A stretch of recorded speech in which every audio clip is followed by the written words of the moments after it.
The year is 2006.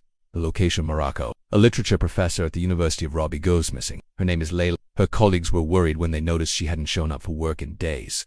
They called her home. No answer. Her students tried her phone and went straight to voicemail. Finally, one of her colleagues let himself in with a spare key. That's when he found the journal entry which read, quote, "It waits until nightfall. It never walks in front, it never passes, it only follows." He called the police. At first, the officers believed that Layla had simply run away. She was a well-respected professor who was loved by her students, so why would she suddenly leave? But as the days passed with no sign of Layla or any activity in her apartment, the case grew colder and colder.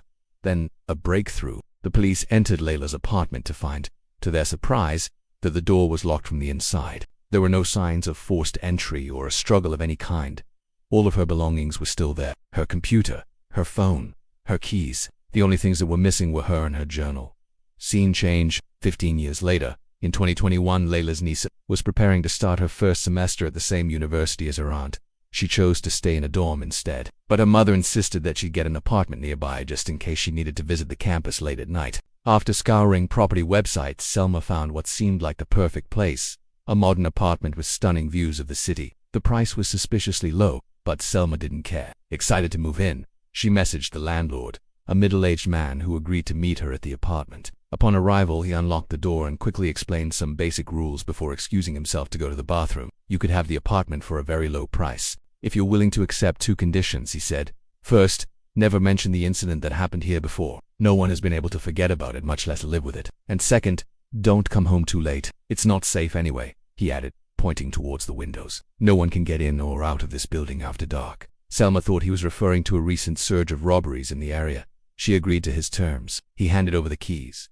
wished her good luck, and left. Selma was thrilled. The apartment was spacious and airy, flooded with sunlight and decorated with tasteful furniture. The landlord must have really wanted her to rent the place. But as soon as she finished unpacking, she noticed that none of the apartments on her floor had curtains. All of the windows faced each other in a cross formation. And while she could hear muffled sounds coming from the neighboring apartments, no one seemed to ever leave their homes. She knocked on the door next to hers to introduce herself. But when the old woman finally opened it, she simply said, "You're staying there. That place still remembers," before closing the door in Selma's face. Startled, Selma decided to call it a night. She changed into some comfortable clothes and snuggled up on the couch to watch a movie. But within minutes, she heard the sound of footsteps above her. Confused, she got up to investigate. The apartment was silent. She returned to the living room, but the noise continued. She got up again, went back into the hallway, and this time she saw it. The faintest outline of a woman walking directly above her. Was it possible that she was hearing things? Maybe she'd simply been working too hard and needed more sleep. With a shrug,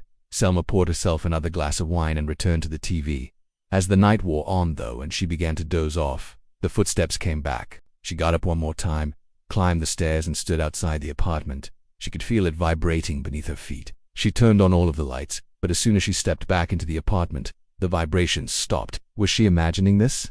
Suddenly, she heard a noise from inside the closet. Slam, slam. She opened the door and saw nothing. But when she turned off the light and closed the door behind her, it slammed shut on its own. Selma sighed, convinced that she was simply being paranoid. She would go crazy if she stayed in this apartment. She had to move, but as she began digging through her things, she realized that she couldn't find her phone charger anywhere. She searched high and low, but it was nowhere to be found. Exhausted, she gave up and decided to deal with it tomorrow. And so she crawled into bed, determined to get a full night's sleep. 2:47 a.m. Exactly. Selma was jolted awake by the sound of footsteps in her apartment. She sat up in bed and listened.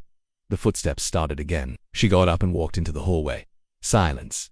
But when she turned on the bedroom light and looked back in the mirror, she saw it. No features, just a human-shaped darkness. Still she turned. There was no one there. Had she dozed off?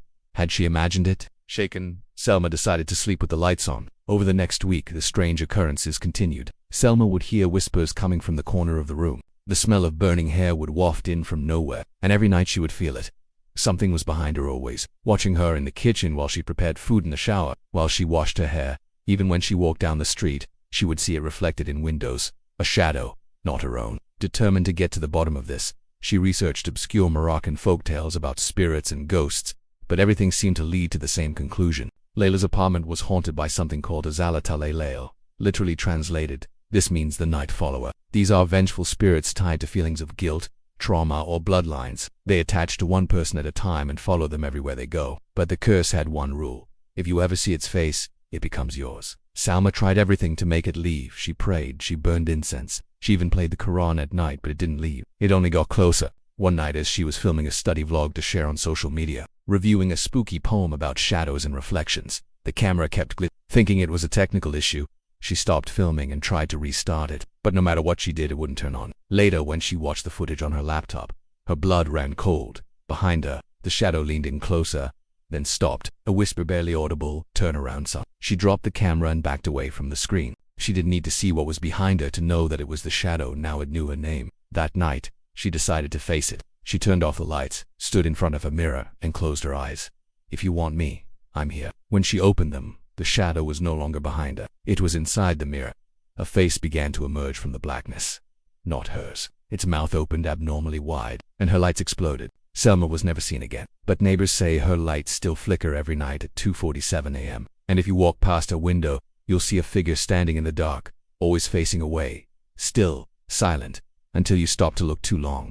Then it turns. Now it's your turn. What would you do if you felt something behind you when you knew you were alone? Share your thoughts below. And to get more stories like these delivered to your feed, make sure you hit the subscribe button. Thank you for watching, and we'll see you next time.